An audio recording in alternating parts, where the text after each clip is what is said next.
So the discussion which was going on in the last class was on registration, procedure of registration, section 25. We have covered section 25, subsection 1, subsection 2 and subsection 3.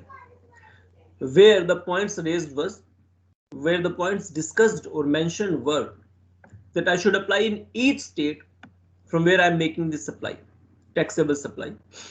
And I need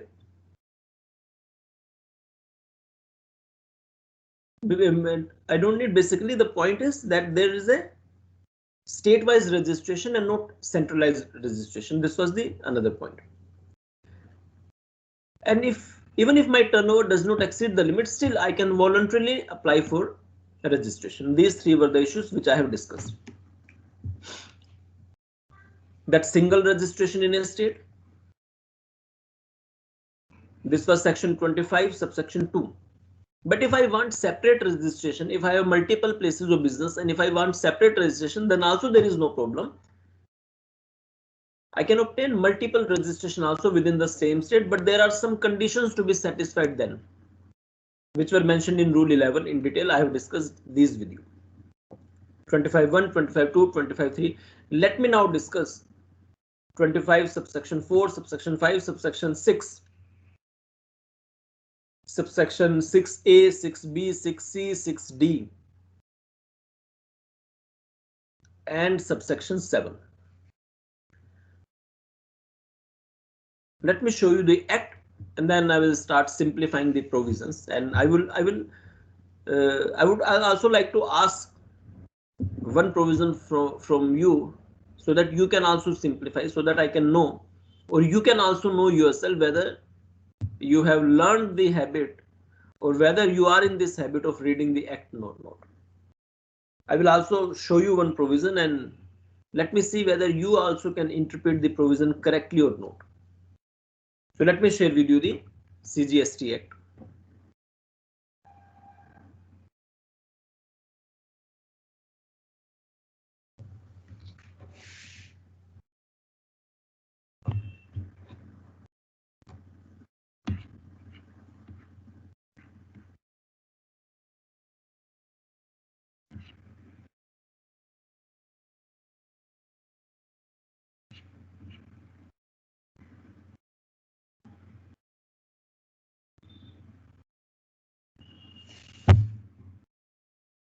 I hope the screen is visible. Is it visible? Kindly unmute and reply. Anyone? Is it visible? Yes, sir.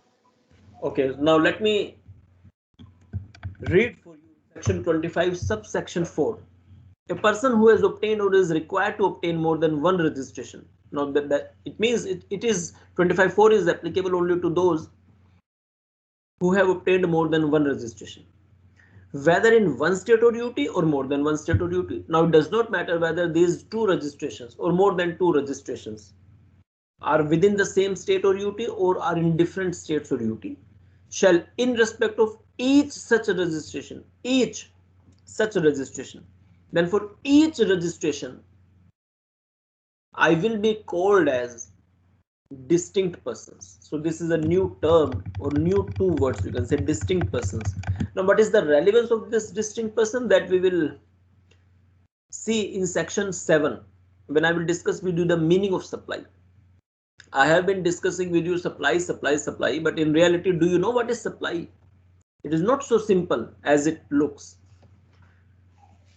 Just like under Income Tax Act, we always say income. Have you ever read in detail what is that income? At higher level, the discussion is not on calculations. The discussion is on what? Whether something is income or not. Similarly, whether something will be supply or not, that will be the discussion in future in the courts and not the calculation. So what is the relevance of this distinct person, that I will tell you later on, but 25.4 tells me who are these distinct persons. I will simplify the points for you. 25.5. Now 25.5. Where a person who has obtained or is required to obtain registration in a state or UT in respect of an establishment has an establishment in another state or UT, then such establishments shall be treated as establishments of distinct persons for the purpose of this act. Now, can anyone interpret this, or can anyone tell me what is this? Now, in this 25.5, there is also another new phrase or new words. Now, these are establishments of distinct person.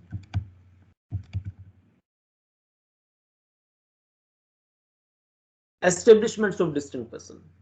So 25.4 is telling me one category of person who are known as distinct person.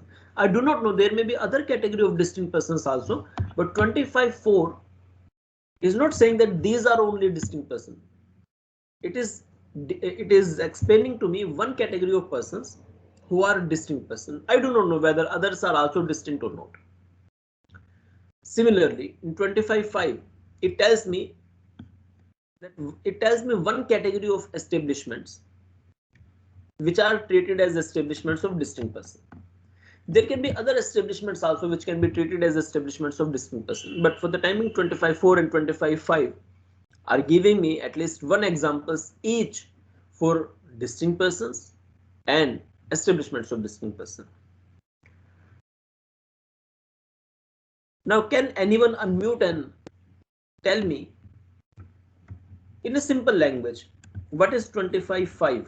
What it says, just to convert this English into Hindi, not Hindi, English into English, that's it. But rather than the language of the law, can you simply explain in simple words what 25 subsection 5 says? I want to see whether you have catched one word or not. That only I want to see. Anyone please unmute and reply. The screen is in front of you. You have to simply read it and simply explain. Can anyone explain? There is no need to explain the meaning of establishment. You can simply use the word establishment. But can anyone try to explain 25.5? Anyone who can try to explain 25.5?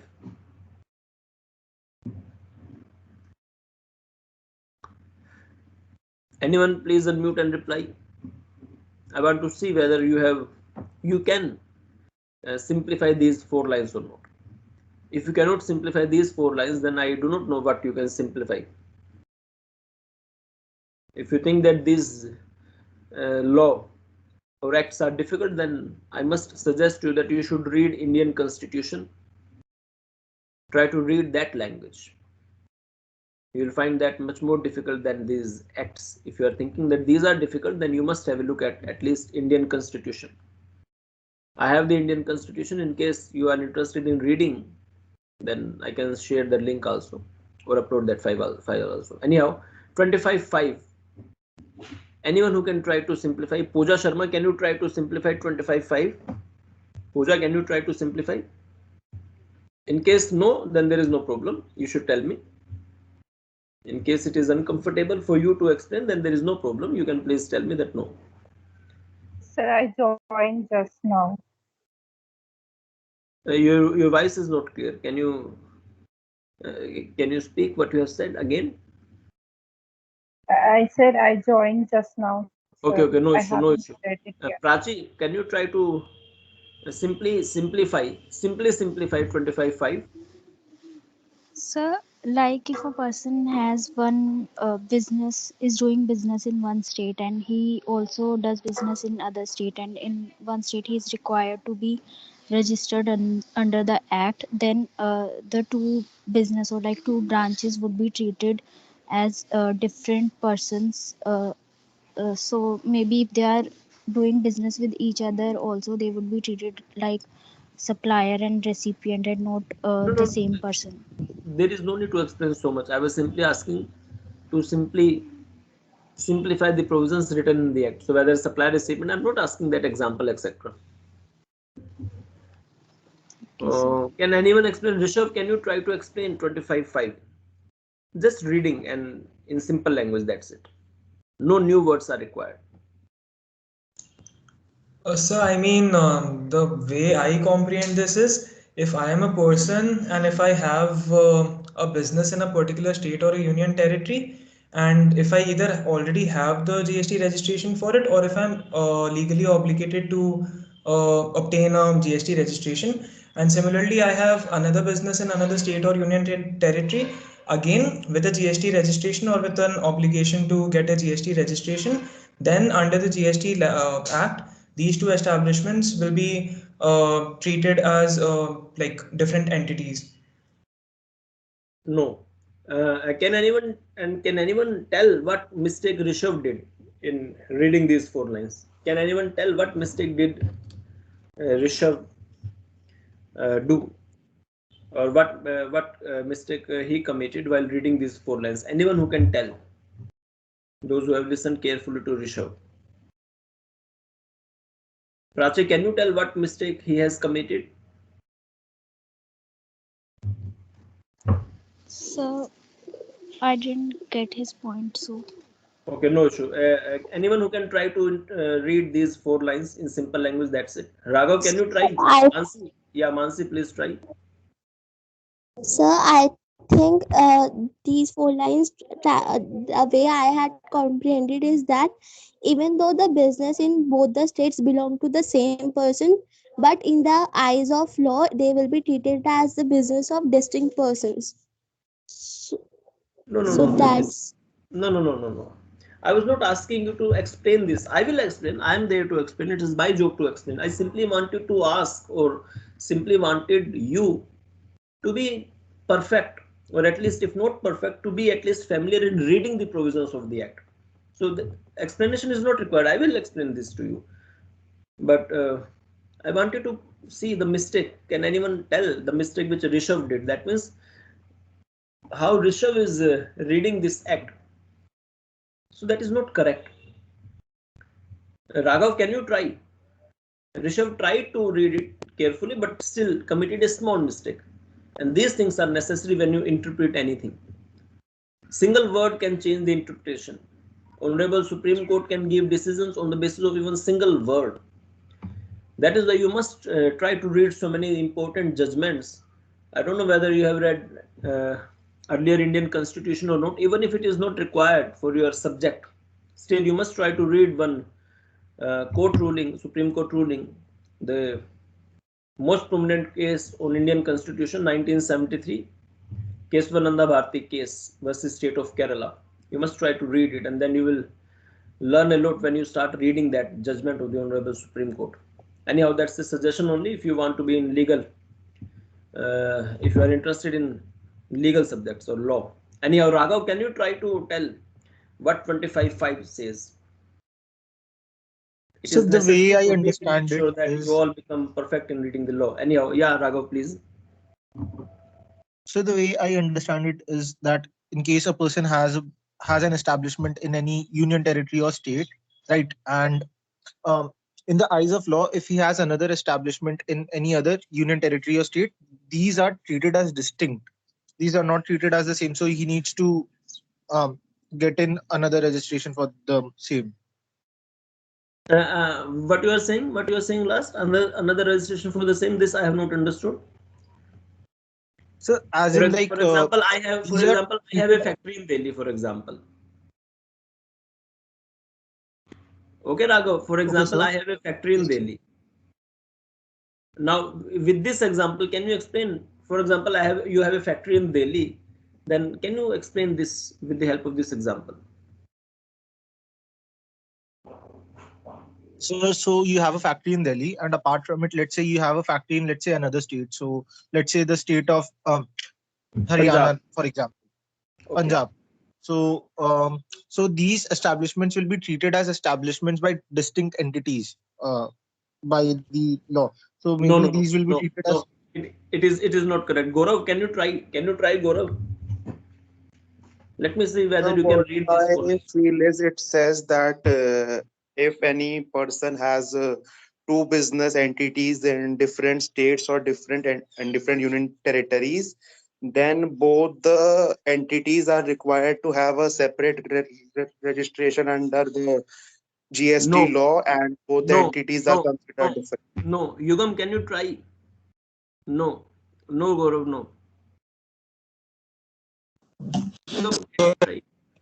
About the exact I'm not sure I comprehend it as such.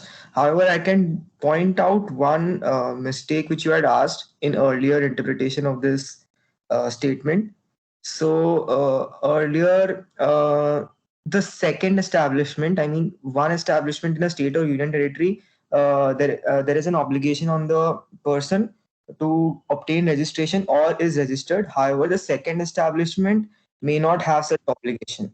Yeah, that is the main point. Yes, that is the main point. I think Prachi has also explained this point. All others committed this mistake. Now see again. Not see again. I think the slide is with you. Now see, where a person who has obtained or is required to obtain registration in a state or duty in respect of an establishment, it is one line. Now, if I'm taking the example of Delhi factory, for example, I have a registration. Which registration? GST registration for this Delhi factory.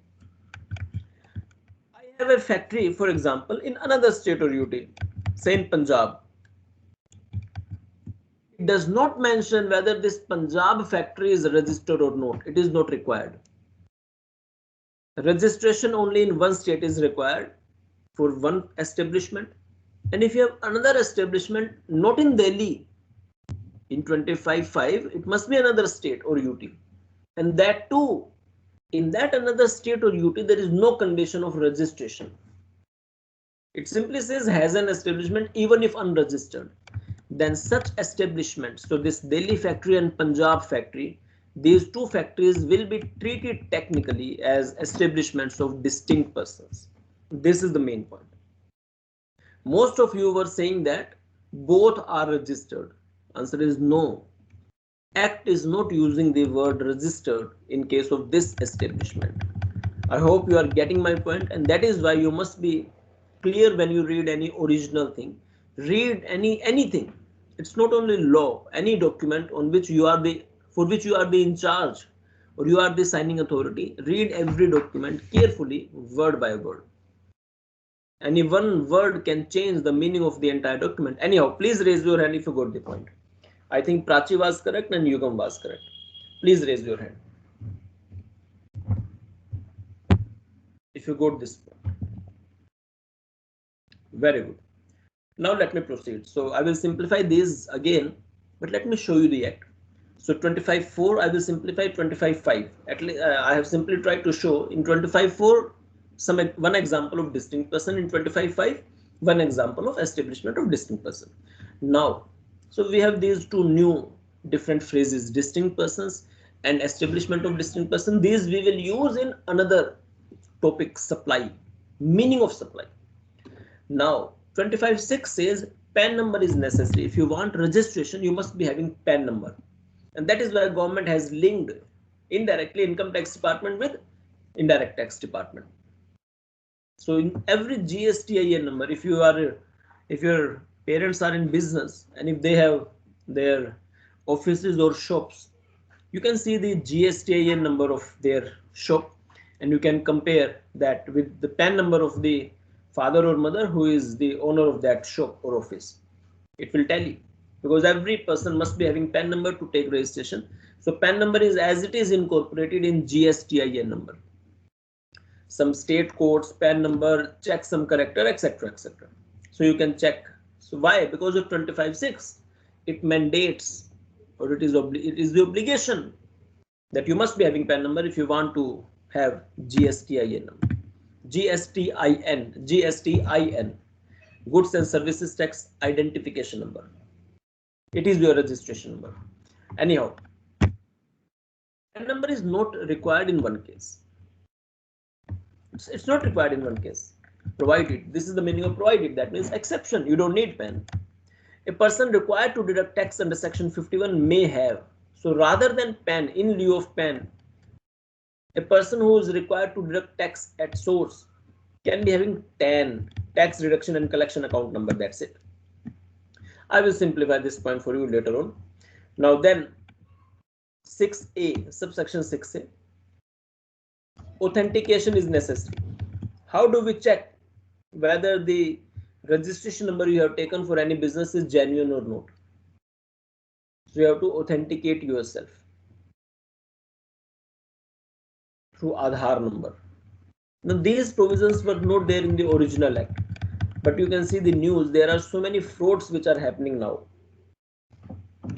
To simplify the registration, government didn't have these provisions, 6A6 authentication provision on the basis of Aadhaar number, because government trusted us. But some people started committing fraud. Even if they don't have offices, etc., they started taking registration, taking fraud input tax credits, etc., and then they simply went away. So how do you check that it is authentic? So they are now saying that you must authenticate yourself through Aadhaar number, so that it is not easy for you to simply go away. We can trace you from your Aadhaar number. If you don't have any business, you have taken registration, but there was no such shop. Online you took the registration, took the input tax credit, etc., and you simply went away. So how will we trace? Because there is no shop now. At least you are having the Aadhaar number now, and we will trace you through Aadhaar number.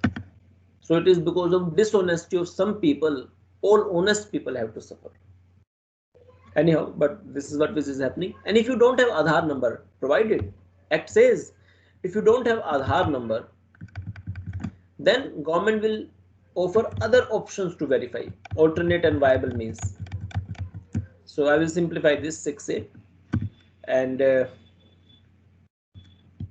but the main point which you should notice, 6A is applicable to registered person who have already taken registration. Every registered person, this is the main point. It is for already registered person. That means if I am applying for registration, 6A is not for me. But those who have already taken registration, because this provision of became applicable in 2020. Before that, who have already taken registration, it is necessary to check their authenticity also. So government said that now verify yourself or authenticate yourself through Aadhaar number. And if you do not authenticate yourself, registration number already given to you will be treated as invalid. This is what not I say, Act says this. In case of failure to authenticate, in case of failure to authenticate yourself through Aadhaar number, then already the registration number given to you will be treated as invalid, and you will be assumed that you are an unregistered person, and all the prosecution penalty and provision of unregistered person will become applicable to you. So this was for already registered. Now what about for those who are willing to register now?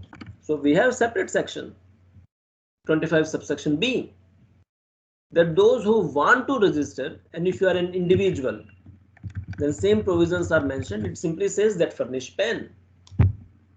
Sorry, it simply says that authenticate through Aadhaar number. It is for those who are willing to take registration now, individuals. And if you are not registering as an individual, maybe a firm, company, association, there are so many categories.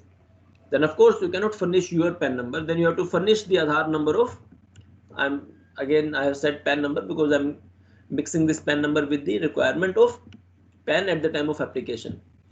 But that is the second, this is the second stage, that after you applied, you must be having PAN. Now you have to authenticate. So it is not PAN, basically Aadhaar number. Aadhaar number, when an individual, rather than individual, any other person is willing to take registration, then Aadhaar authentication will be done through Aadhaar number of not individual himself or herself, but of the Karta, a managing director, whole-time director, partners, etc., etc. It depends under which category you want to take registration. But authentication provisions are not applicable to some people, because maybe it is possible that government don't want any authentication from those people. So this I will tell you later on. But the provision says that section 25 subsection D says the provisions of subsection 6A, 6B, 6C shall not apply to such person or class of persons or any state or UT or part thereof, as the government may on the recommendation of the council specify by notification. So there are some people whom government has exempted from authentication, where government found that or find that there are no such chances of frauds. Those are exempted from any authentication right now. And last subsection, now the simplification will start after this. That notwithstanding anything contained in subsection 6. What is subsection 6? That you must be having PAN number. So in some cases PAN number is not required. A non-resident taxable person may be granted registration on the basis of other documents as may be prescribed. So non-resident taxable person does not require any PAN number. On the basis of other documents, we can grant registration. Anyhow, let me start simplifying these provisions for you. I simply discussed it through the act, and let me make the simplification now. So let me share the notepad.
The screen visible. I hope the screen is visible.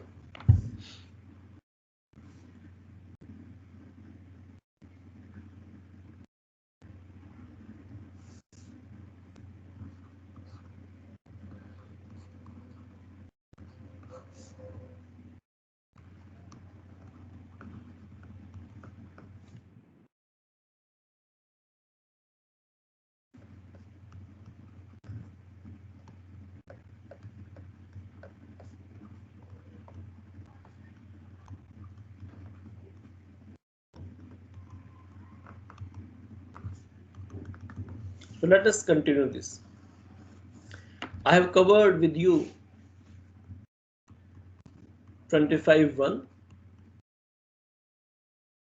that I am liable in any state from where I am making this applied. 25(2) single registration, and 25(3). And now let me start where voluntary registration.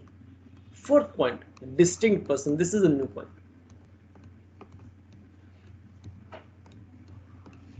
Anywhere you face any problem, please unmute and ask without any hesitation. 25(4). Now, what is distinct person? It is only for those who have separate registration. So one thing is sure that if I have only one registration, then this section is not applicable. This subsection is not applicable to me. It is only when I have more than one registration. And I should be having what? Registration. Now, unregistered person will not be covered here. Now, Mr. X has one office in Delhi. Offices. Now, one office is in Delhi, North Campus area, and another office he has in South Campus area. Within Delhi, South Campus.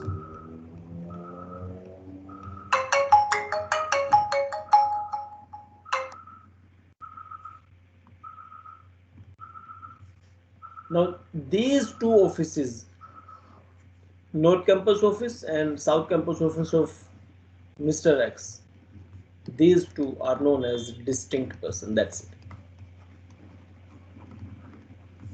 The point is these are registered. This is necessary that these two offices are registered. Now whether it's one state or another state doesn't matter. It can be the example of another state also.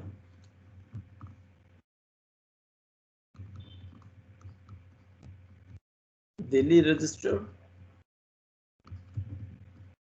another office in Chennai.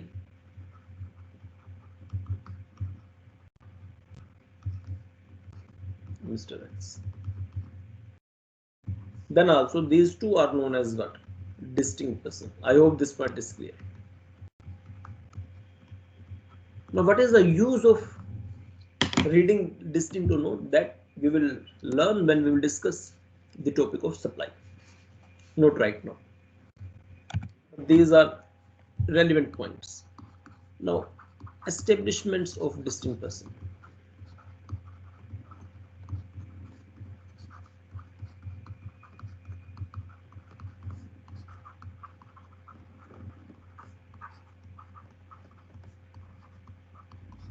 (25)(5).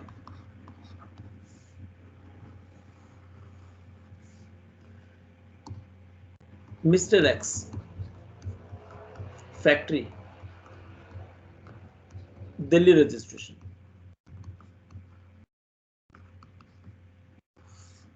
Another factory. Now this factory is for textile business, and another factory in West Bengal.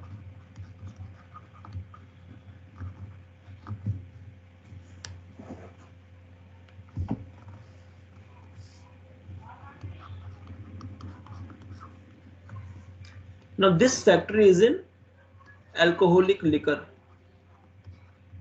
Alcoholic liquor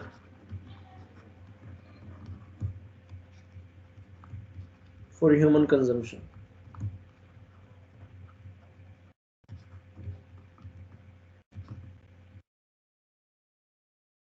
Now of course if it is alcoholic liquor for human consumption, it is beyond the scope of GST. So one thing is sure, that no registration required.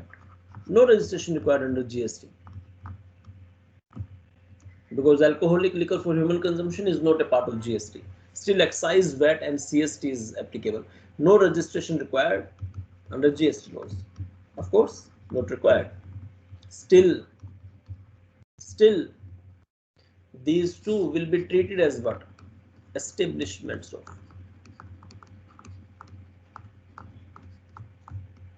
distinct persons.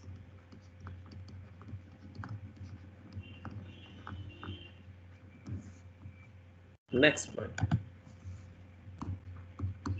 I hope this slide is clear. Next point. PAN number must if you want to take registration. Otherwise, you will not be given GST registration. Because when you see GST-IN, in this you will find PAN number as it is. And there are some other characters, state codes, etc., etc. That I will tell you later on. But PAN number is included. It is must. However, in two cases you don't need PAN. So what is the exception that you don't need PAN number? First, if you are a non-resident taxable person, NRTP means non-resident taxable person. If you are a non-resident taxable person, then rather than PAN, if you don't have PAN, no issue. PAN, if not available, no problem. If available, fine, but if not available, on the basis of your passport,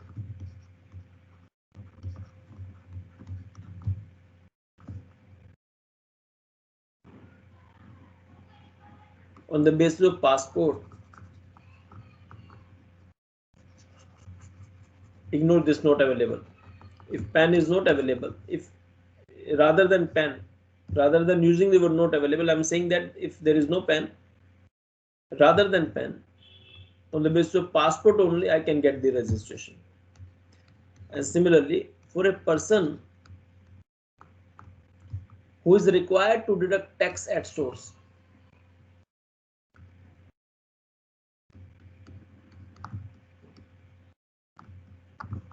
a person who is required to deduct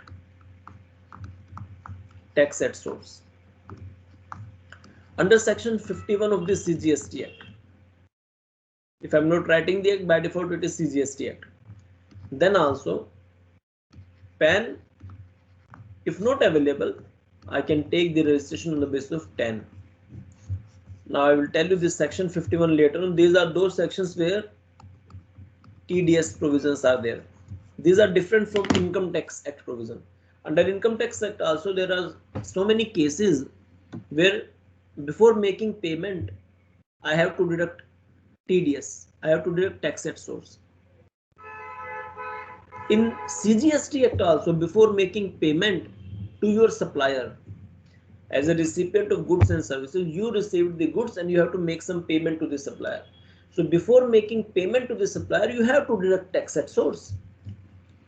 So if I'm supposed to deduct tax at source as per the provisions of CGST Act, then also rather than PAN, I can get the registration on the basis of PAN. And last point for today's discussion is authentication. You must know that this authentication through Aadhaar was not required in the original act. It was introduced in 2020 to make sure that corrupt people are not taking the benefits anymore. So just because of some corrupt people, honest people have to suffer. Now in this we have different categories. Those who are already registered, that means before coming of this provision into effect, already I must have taken registration, or those who want to register now.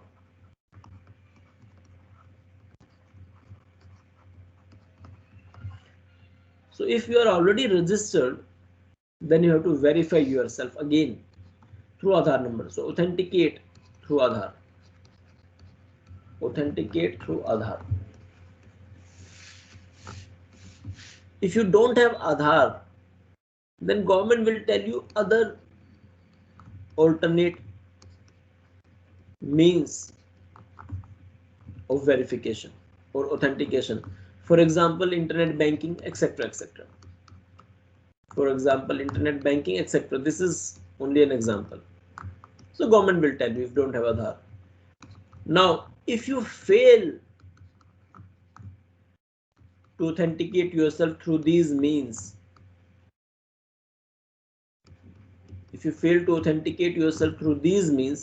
then whatever registration you have already taken will be treated as invalid. Your registration will be treated as invalid and it will be assumed that you have not at all taken registration. So every registered person must verify it as soon as possible, because gradually it will remove all the fraud entities from the purview of GST. All fraud entities. Because if you are genuine only, then you will authenticate yourself through Aadhaar. A fraud person will never attach his or her Aadhaar to any fraud work, because through biometric it's easy to trace the person who is having that Aadhaar. So this is for already registered. If you want to register, then also there are two possibilities. Are you an individual businessman or other categories? If you are individual, then again same provisions. Authenticate yourself through Aadhaar. If not, no, it is not the option available that if rather than Aadhaar you can use other means. No, if Aadhaar not available, then only. So if Aadhaar not available, it is condition. If Aadhaar not available, then only search for alternative. Otherwise, Aadhaar is first preference. So if Aadhaar not available,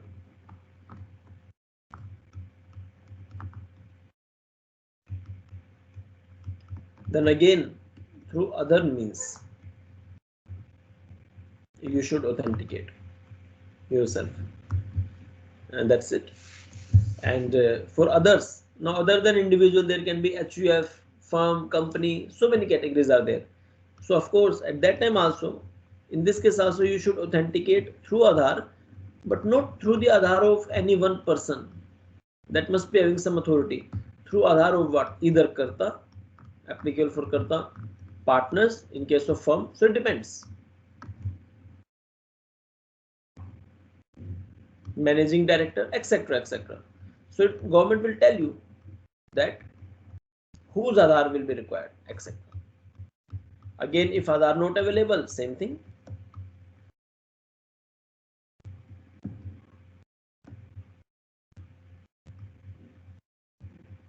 Then other alternate means.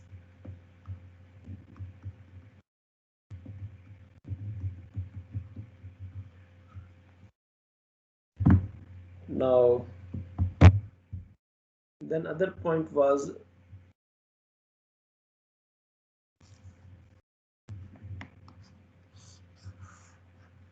through notification, government can tell. Through notification, government can tell through notification who are not required to authenticate. Government can tell this. So government has given some cases, but that is not for your level. And that's it. So let us wind up the discussion today here. 25, 4, 5, 6 and 7. That's it. Now tomorrow we will wind up. Tomorrow we will wind up entire section 25. So that's all from my side. Goodbye.